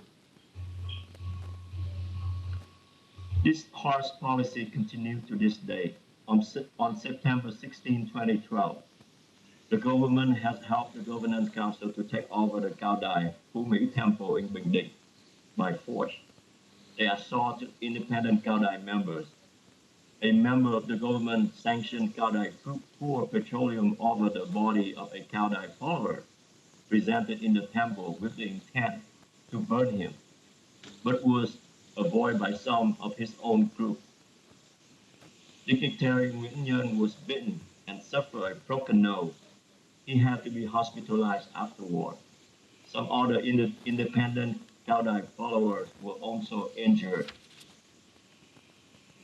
Ngày 3 tháng 7, 2013, chính quyền, công an tỉnh Tiền Giang yểm trợ cho người của Hội đồng Trưởng quản cưỡng chiếm lấy Thánh thất Long Bình. Họ dùng xe ben tông vô cửa chánh môn, sập xuống, công an chìm, côn đồ, tràn vô đánh đập đồng đạo trọng thương như đạo hữu Nguyễn Văn Em và phó trị sự Lê Thị Kẹt và nhiều người khác bị thương. On July the 3rd, 2013, the government and police of Tiền Giang province supported the members of local office of the Governance Council to take over the Long Bình Temple. They used a truck to knock down the front gate of the temple. Then plainclothes police and thugs assaulted independent Cao Đài followers.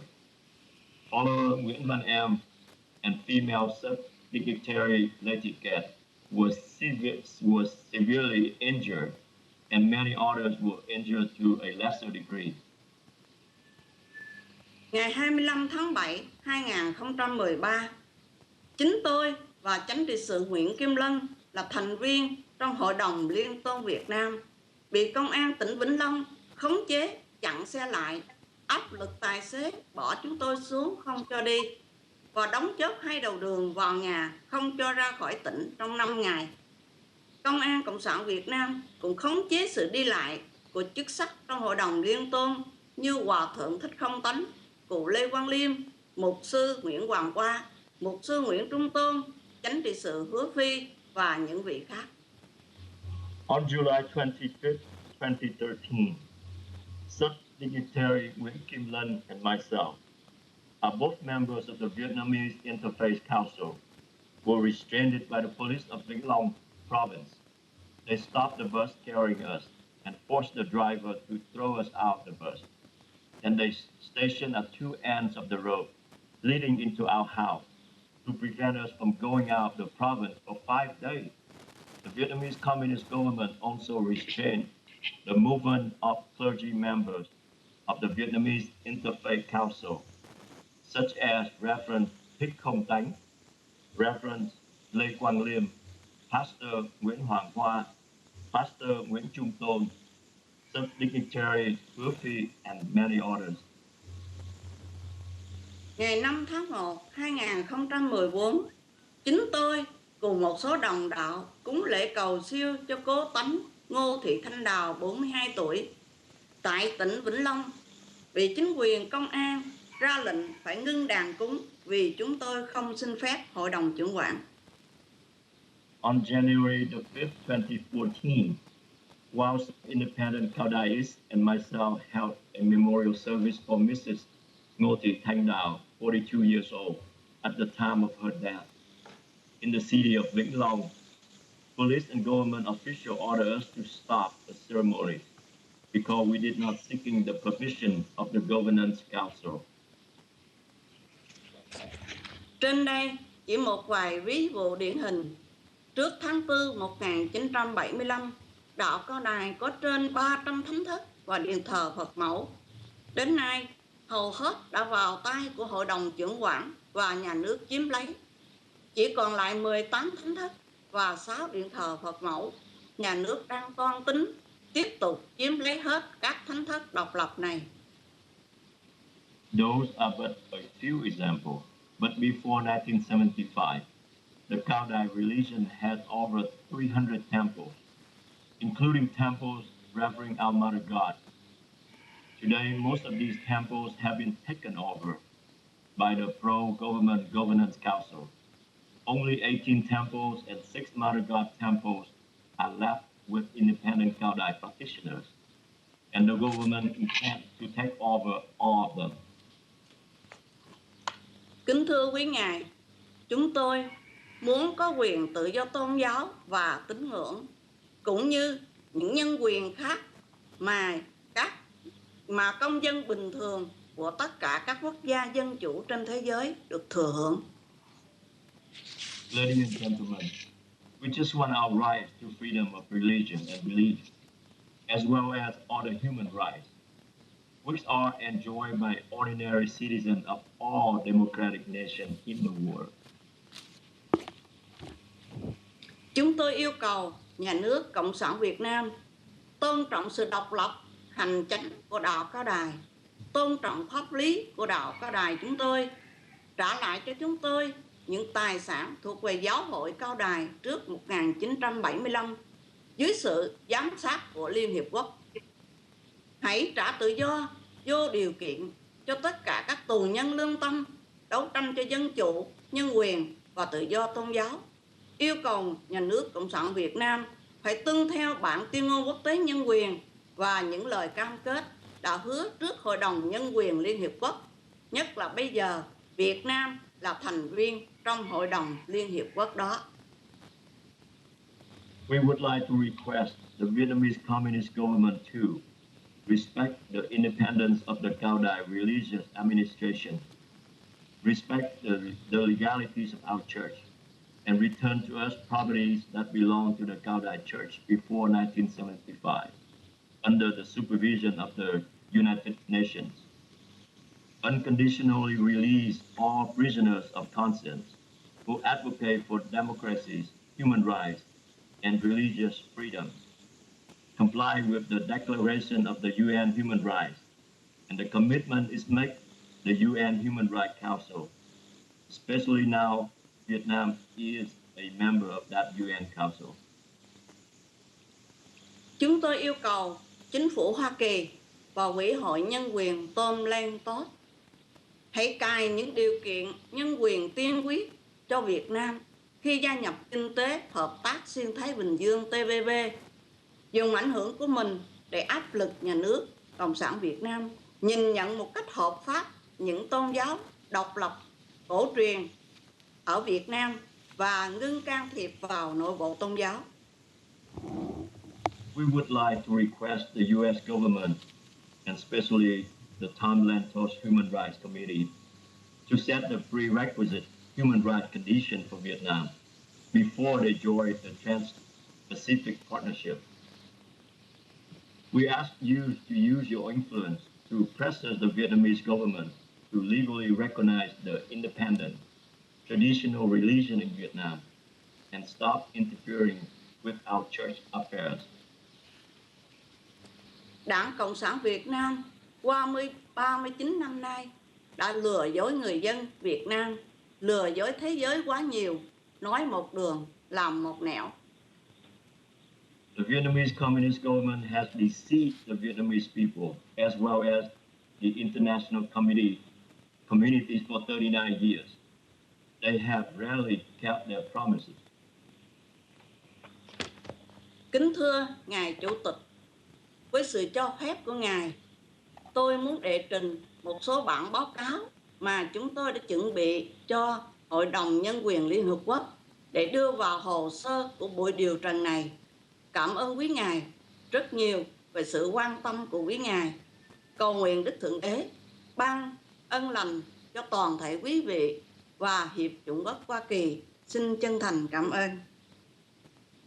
With your permission, Mr. Chairman and the committee, I would like to submit a numbers of reports that we have prepared for the United Nations Human Rights Council for inclusion into this hearing record. Thank you very much for your consideration. May God bless you and the United States of America. I would like to sincerely thank you.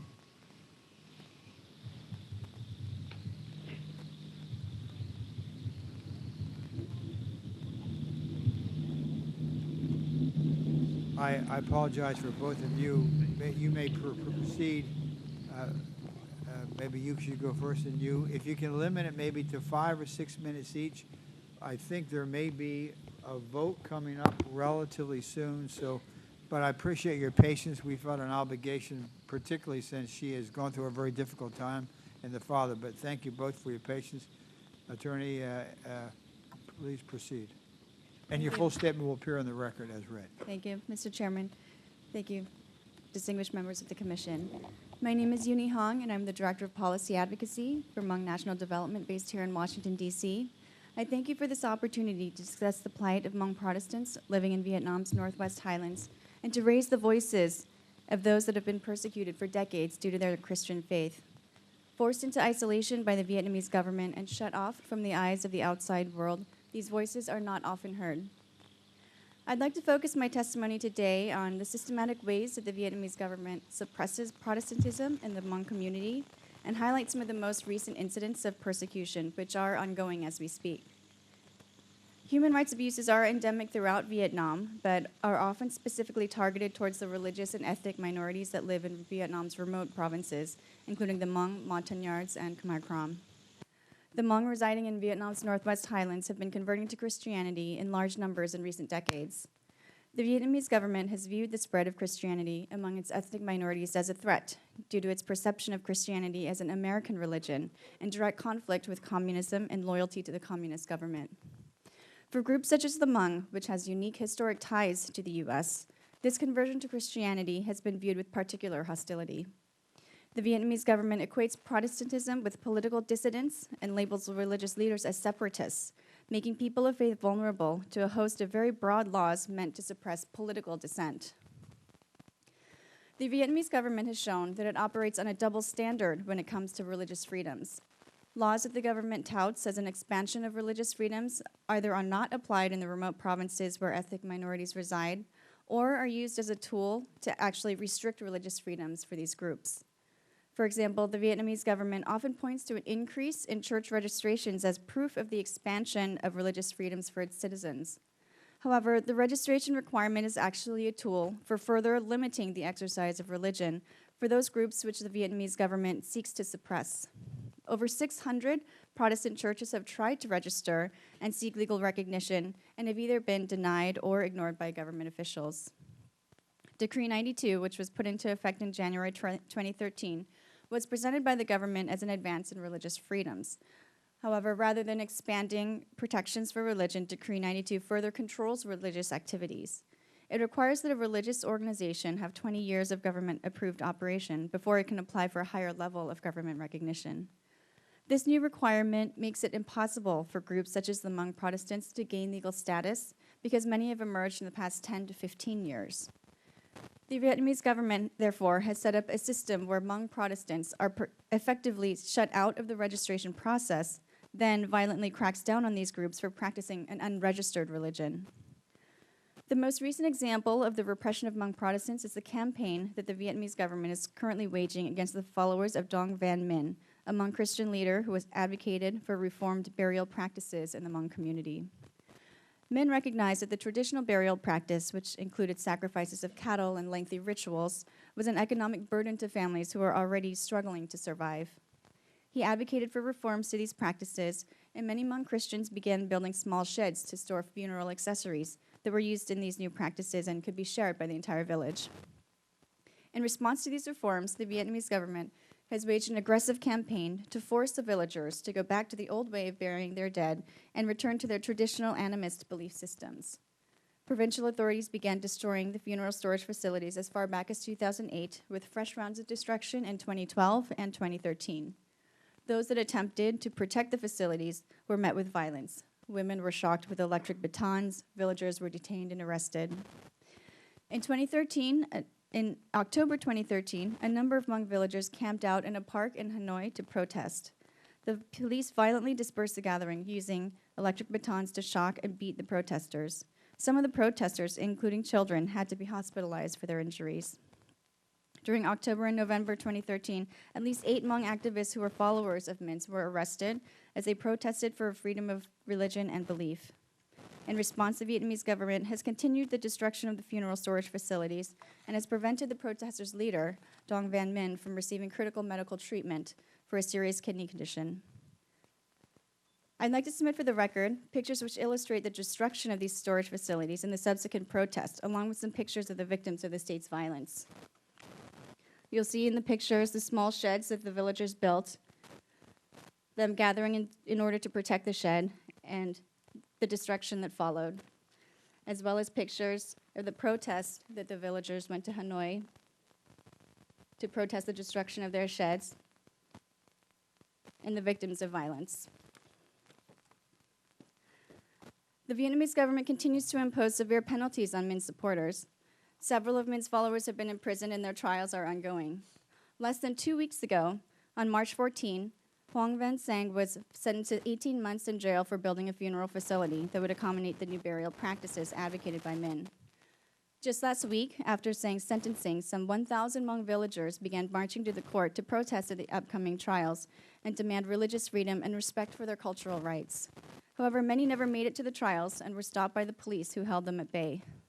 Less than a week ago, on March 20th, 2 of Min's supporters were sentenced to 21 months and 15 months in jail, respectively. Another trial for one of Min's supporters is set for tomorrow, March 27. The persecution of Duong Van Min's followers is unfortunately but one example of the Vietnamese government's tactics of using violence and brute force to prevent Hmong Christians from practicing their religion and deny them their right to self-determination. Forced renunciations of faith, though technically illegal, are ongoing. In July 2013, a Hmong Christian couple in Lao Cai province was beaten severely for refusing to recant their newly found Christian faith. Hmong Protestants are subjected to arbitrary arrests, detentions, and torture. In March 2013, a Hmong church leader, Hoang Van Nai, was beaten to death in police custody. Many Hmong have fled from the violence and persecution in Vietnam, seeking refuge in Thailand with the UNHCR. According to NGOs on the ground in Bangkok, there are currently over 300 Hmong Christians in Thailand who have fled Vietnam due to the religious persecution they had suffered there. However, out of all of those cases, only 2 Hmong applicants have been granted refugee status, and this after years of advocacy by human rights groups. The rest of the applications for refugee status have all been denied, and would appear to be blanket denials by the UNHCR of the refugee claims from ethnic minorities from Vietnam, including the Hmong, Montagnards, and Khmer Krom. The Hmong in Thailand have therefore been left in an extremely desperate and precarious plight, unable to return to Vietnam due to the continued persecution they'll face there, and left vulnerable to deportation and exploitation in Thailand, with no chance at third country resettlement. It's clear that despite Vietnam's increased presence on the international stage, it has failed to make progress in protecting human rights and has in fact continued an alarming trend of increased persecution of Hmong Protestants and other ethnic minorities in its remote provinces. In light of the foregoing, we provide the following recommendations. We urge the administration to redesignate Vietnam as a country of particular concern for its persecution of religious and ethnic minorities. Congress should pass the Vietnam Human Rights Act, which would preclude the U.S. from providing Vietnam with any increase in non-humanitarian assistance unless Vietnam makes substantial progress in improving its human rights record. The U.S. government should call for the immediate release of all prisoners of conscience. The U.S. should ensure that engagement with Vietnam via the Trans-Pacific Partnership be preconditioned on significant improvements in human rights, especially in religious freedoms. Country reports on human rights practices for Vietnam should accurately reflect the continuing and severe repression of politically and religiously active Hmong. And lastly, rather than accepting the Vietnamese government's assertion that an increase in church registrations illustrates an expansion of freedoms, the U.S. government should recognize the registration system for what it is, a tool to further limit the exercise of religion, and should seek to eliminate the registration requirement. Once again, I would like to thank the Commission for this opportunity to highlight the ongoing persecution of Hmong Protestants in Vietnam and for allowing us to raise these voices of those that cannot otherwise be heard. Thank you. Well, thank you for your testimony. It's very powerful, and I learned a lot, too, so thank you. Mr. Rong Nay, would you please proceed? Thank you very much, Mr. Chairman. I would like to briefly, and she already covered a lot of the Montagnard and Hmong together. My name is Rong Nai. I'm Executive Director of the Montagnard Human Rights Organization in North Carolina. I would like to talk about on behalf of the... Can you pick the microphone up just a little bit? You can bring the microphone... No, just bring it up. Yeah, that's... On behalf of the Montagnard living in the Central Highland of Vietnam. I would like to thank Mr. Chairman for honor and opportunity to share briefly feeling, experience about the ongoing abuse of religious freedom and human rights abuse in Vietnam.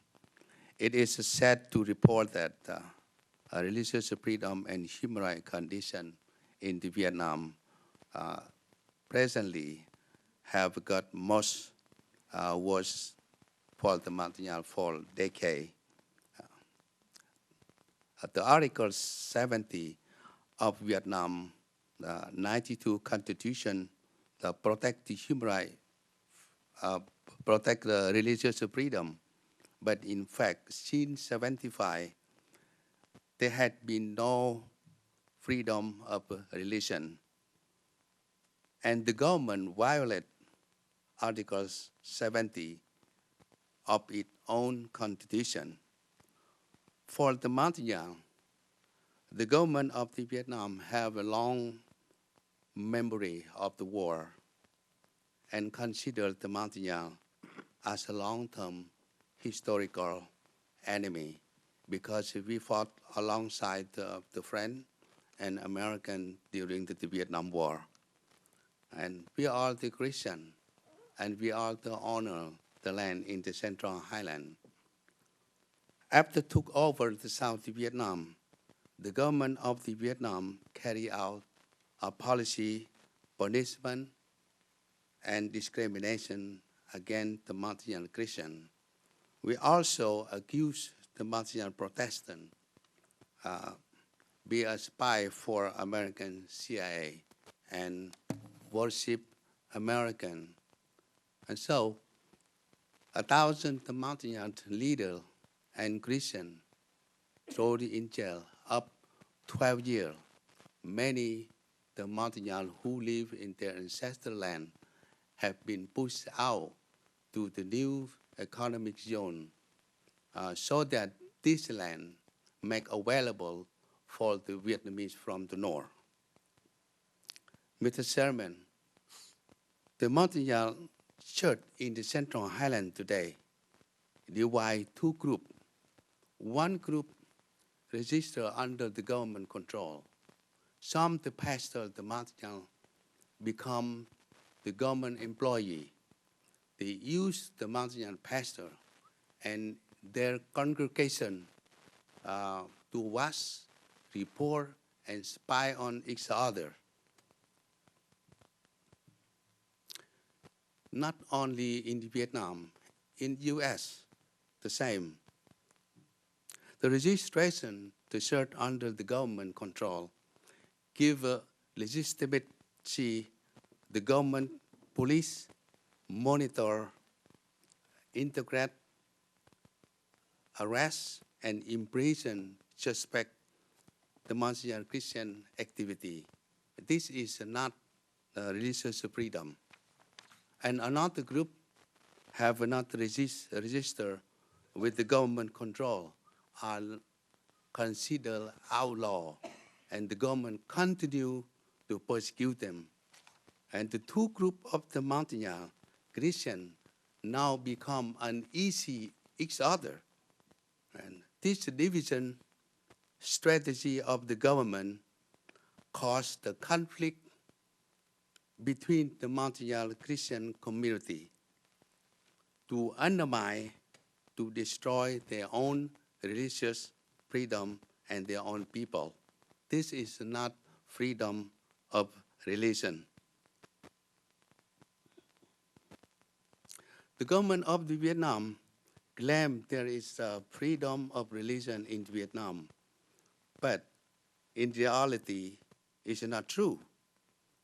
The government, police force continue to terrorize and the Montagnard Christian in the village and force them to worship in the government-controlled church. For example, I just get information today. They just arrest two men of the Montagnard in Jalai province and trial Rama Bla 9 years in prison and 17, the 8 year.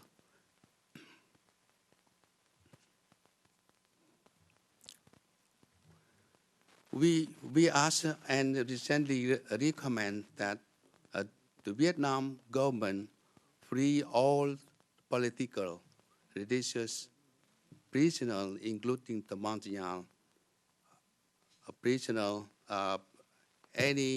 before any U.S. government defend trade treaty and Trans-Pacific partnership with Vietnam go forward. This list over 300. Mr. Chairman, we call the United States government reinstate the Vietnam designation as a country particular concern for extremely violent religious freedom.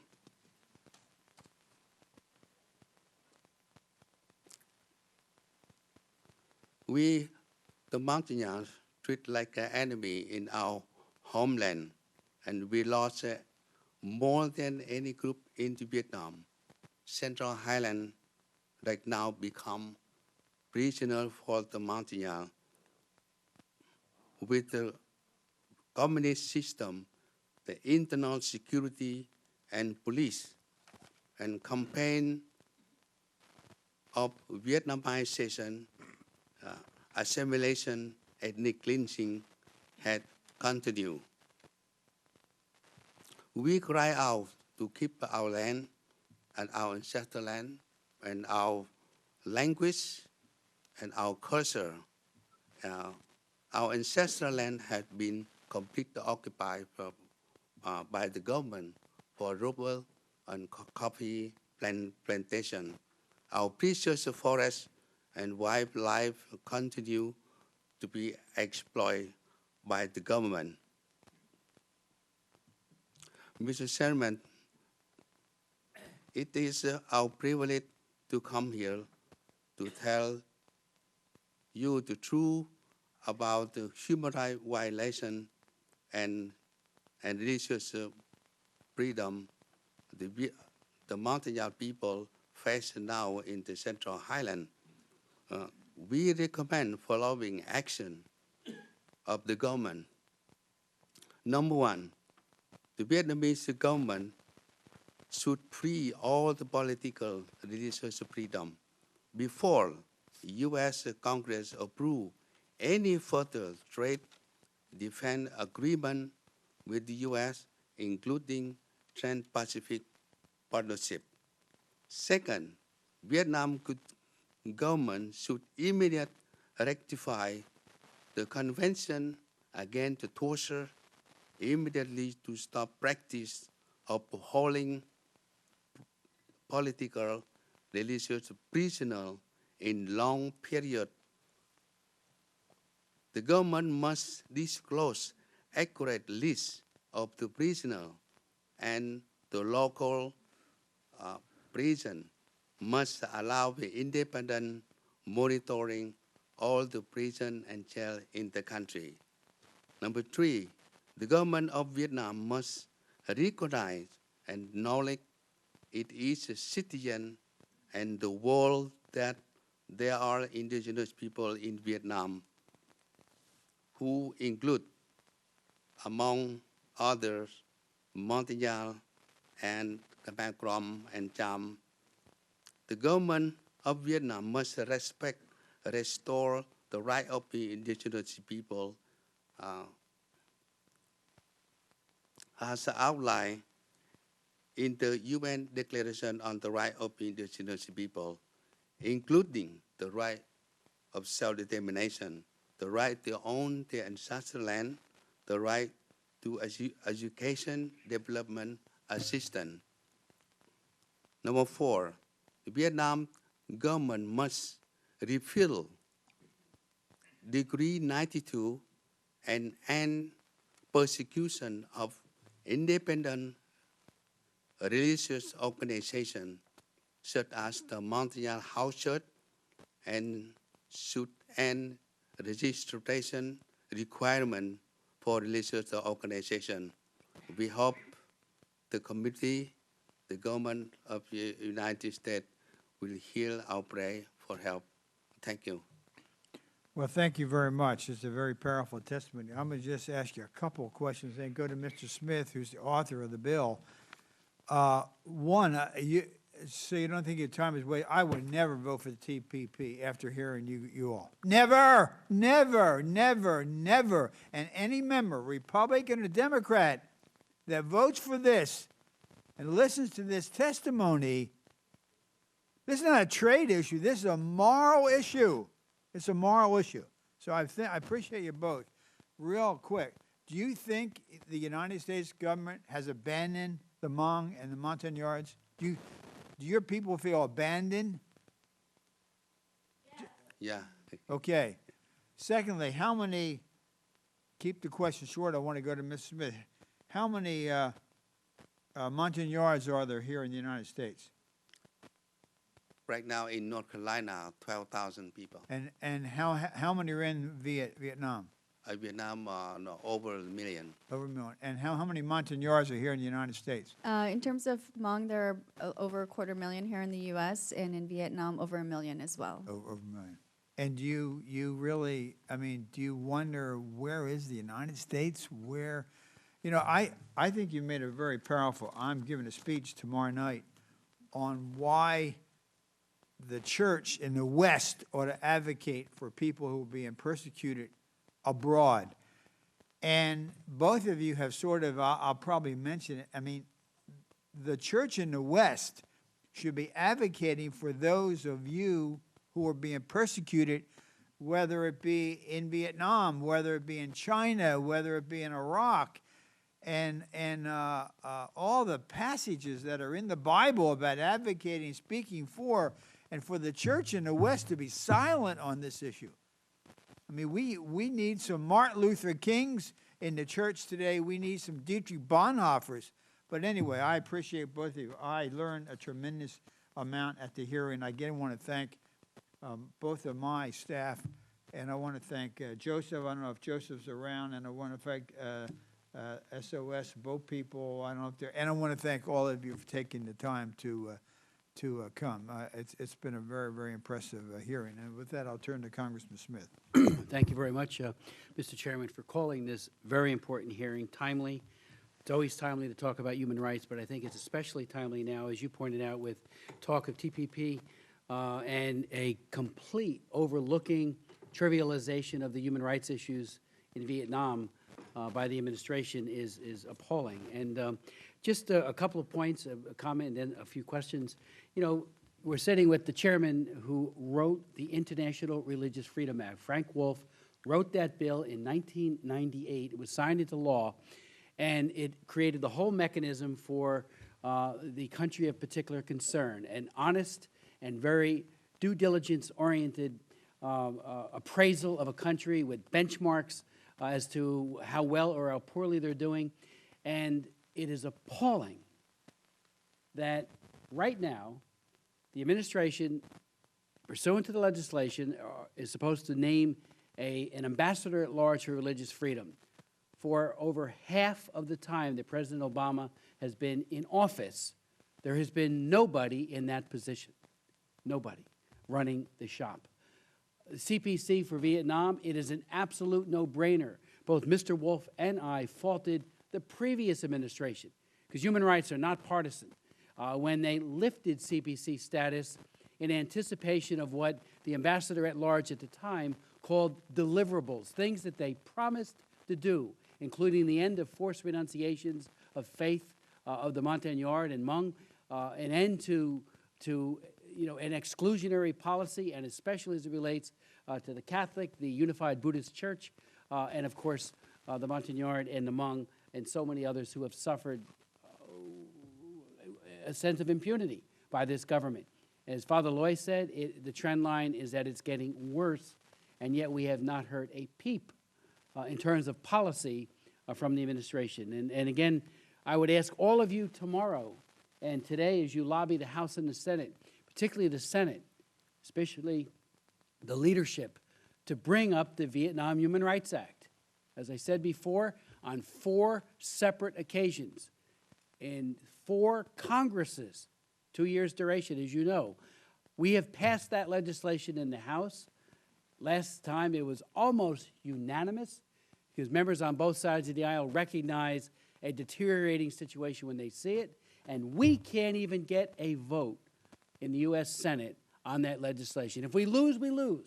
But at least, Senator Reid, bring it up for a vote. And I applaud my colleagues on the other side of the aisle who are here, including Congressman Lowenthal, who is a sponsor of the legislation that we've introduced. It is bipartisan, and it's the only way I would have it, just as Mr. Wolf, when he did the Religious Freedom Act, ensured that it, too, was bipartisan. But its implementation has been feckless, and it has been, unfortunately, very, very weak. A couple of questions, if I could. You mentioned, Ms. Hung, about the 300 Hmong that are in Thailand. You know, we do talk with, and Mr. Wolf and I have both met with Antonio Guterres, the High Commissioner for the UNHCR. I can promise you we will again reach out to him by way of letter and to he and his office for a meeting to talk about those who have been stranded in Thailand, because it has been a problem we've raised before, but frankly, again, hearing you say it, it has not moved off dead center, and it's time to re-energize. He is the former Prime Minister of Portugal. He knows how to get things done. He's a very capable man. It's time those people found a third country solution, a durable solution to their problems. The idea that Vietnam has not been designated CPC, all the hype, again, the Bush administration, I believe, I think Mr. Wolf believes it as well, made a serious blunder when it removed CPC, because the bilateral agreement on trade was supposed to be the panacea where all these deliverables would happen. It's just the opposite. There has been a U-turn of expectation, and none of the deliverables have happened. It's gotten worse. They need to be designated immediately as a CPC country. And then there are 18 prescribed sanctions that Frank Wolf wrote into that law, starting from a mere démarche into a very serious set of economic sanctions that need to be adhered to and followed up, and the administration has not moved one iota. Thankfully, another part of Mr. Wolf's legislation was establishing the Religious Commission, which has done yeoman's work, and I'm sorry I missed Eric's testimony earlier, but I will read it. But they have been the truth, speaking truth to power all over the world in countries where religious freedom is repressed and where people are persecuted and tortured. And thankfully, they have been that breath of fresh air and honest representation of what the reality is on the ground, not so, unfortunately, at state. So I would also just ask, if I could, Mr. Ney, forced renunciations, how bad has that been of faith? Again, your testimonies were very thorough, so you give us a great deal to follow up on, as Chairman Wolf said so eloquently. So are the forced renunciations, are they continuing? Yes, they do, yeah. And if somebody refuses to renounce their faith in Christ, what happens? Mr. Senator, the mountain in the Central Highland is not in the city, because in the village that are far away from the city, 50 miles and 40 miles, and nobody can reach the mountain in the village, because the police and the government threat them. Oh, this is security. You cannot go over there. And the city is a majority is Vietnamese. Only 1% is the mountain. After 75, they push out from the city to economic zone. Yeah. So it happened in the city. It's only the secret police that can be there. For example, like you trip to the Vietnam 2005, as you know, and the high level from the United States trip to the Vietnam, of course, let the government of Vietnam now ahead 1 month that enough time, they deploy the police all the Montagnard, the village, and train them how to talk, then how to speak, how to answer. That all. The problem is the Montagnard Central Highland Road right now. And on the other hand, they're training the Vietnamese police speak, read, and write the Montagnard language. So any foreign from U.S. or another country go to Vietnam, they don't know who is the Montagnard, who is the right the Montagnard, because they speak the Montagnard language. That is happened today. And if I may just address the issue that the chairman raised earlier in terms of do these religious communities feel abandoned by the U.S.? And the answer is a resounding yes. And in terms of the actions that can be taken by the U.S. government, in addition to the legislation that has already been discussed, I just wanted to talk a little bit more about the isolation of these communities that Mr. Ney is talking about. And the State Department reports that you alluded to are extremely deficient. And the community groups that come to DC and talk to officials about the severe persecution that is ongoing with their people of faith, oftentimes are not included in those reports. And we have met with the State Department and raised these sources of information and asked why they're not included. And sometimes the response is that, well, these are unconfirmed reports and we don't really have any confirmation. And the question remains, well, efforts need to be made then to confirm this information. And if that information is hidden from outsiders, foreign journalists, and other officials, then that information needs to go in the country conditions report indicating that the Vietnamese government is purposefully hiding these sorts of incidents. And so the impact of having State Department reports that don't adequately reflect the severe persecution that is ongoing in these communities is extremely detrimental to those who are seeking refugee protection.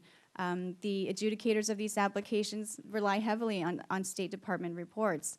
And if these reports are deficient and are not adequately reflecting the persecution, then that's how these individuals remain without protection and in these extremely precarious positions. And so for those officials that are visiting Vietnam, not just visiting the urban areas, insisting on access, increased access to those remote areas so that these stories can be heard is extremely important. That was an excellent point, and thank you for making that point. I know we have to go for a vote, Mr. Chairman, but I just want to say thank you. This is actionable material and information that you conveyed to the Lantos Commission. I want to especially thank Ein Joseph Cao. Ein is a great friend. He is constantly, with unbelievable tenacity, pushing all of us to do more for human rights in general and religious freedom in particular in Vietnam. And Dr. Tong from Boat People SOS, I mean, when I became chairman of the Human Rights Committee in 1994, it was Dr. Tong working with Joseph Reese, who is also a staunch and knowledgeable expert on Vietnam, that helped us work on every single initiative that we've undertaken in the subcommittee during all of the last 20-plus years. So thank you to both of them, or all three of them. I want to second that to Congressman Gao and Dr. Tong and the Vietnamese community and, of course, my staff. This has been a good hearing. I wish it could have been full. I wish we had, 25 or 30. Bad timing sometime, but I think we will make every effort that we can. And I'm embarrassed to say that you feel that the United States government has abandoned you, particularly of all the help that we received from some of your communities during the Vietnam War. But thank you very much with that. Thank you all for coming. The hearing's adjourned.